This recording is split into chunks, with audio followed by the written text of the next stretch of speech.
markaana ku soo dhowaada dhegaystayaal sharaxaad kooban oo ku saabsan ciidulfitriga maadaama la gaari rabo oo rabadaankii uu dhammaad yahay sakaatulfitriga iyo sida markaasi dadku ay u bixinayaan sheekh abukar xasan maalin ayaa noo sharaxaya.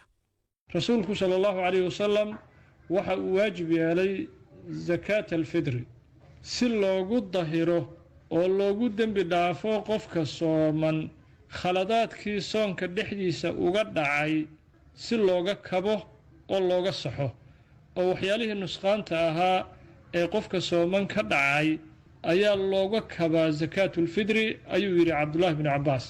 marka xigmadda ugu horraysa ee loo jideeyey zakaatulfitri waa khaladaadkii soomka dhexdiisa kaaga dhacay in lagugu saxayo wixii nusqaan ah ee soomkaagii gaaray in lagugu kabayo.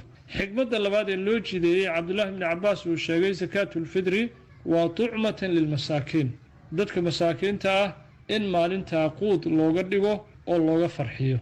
zakaatulfitriga qadarka la bixinayo waa 4 amdaad, waa saacan min tamrin aw saacan min shaciir, waa hal suus ama 4 koombo oo koombadan loo yaqaano koombo qumbaha oo CBC ay ku qoran tahay.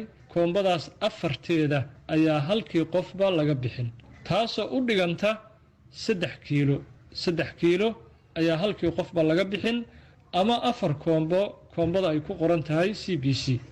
sidaas awgeed waxaa laga doonayaa zakaatulfitri qof walba ee muslim ah ee heli kara habeenka ciidda iyo maalinta ciidda quutulyoomkiisii ama noloshiisii maalinta iyo habeenkaa wax ka badan qof walba oo heli kara ayaa laga doonayaa zakaatulfitri inuu bixiyo, naftiisana uu ka bixiyo, dadka in uu biilo ay waajib ku tahana uu sidaasoo kale uu ka bixiyo.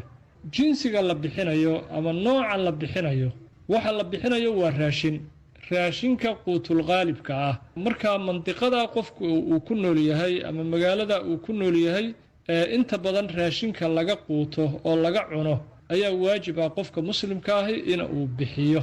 raashinkaas marka waa galleyda, bariiska, digirta, qamadiga iyo wixii la mid ah ayaa qofka waajib ah inuu bixiyo.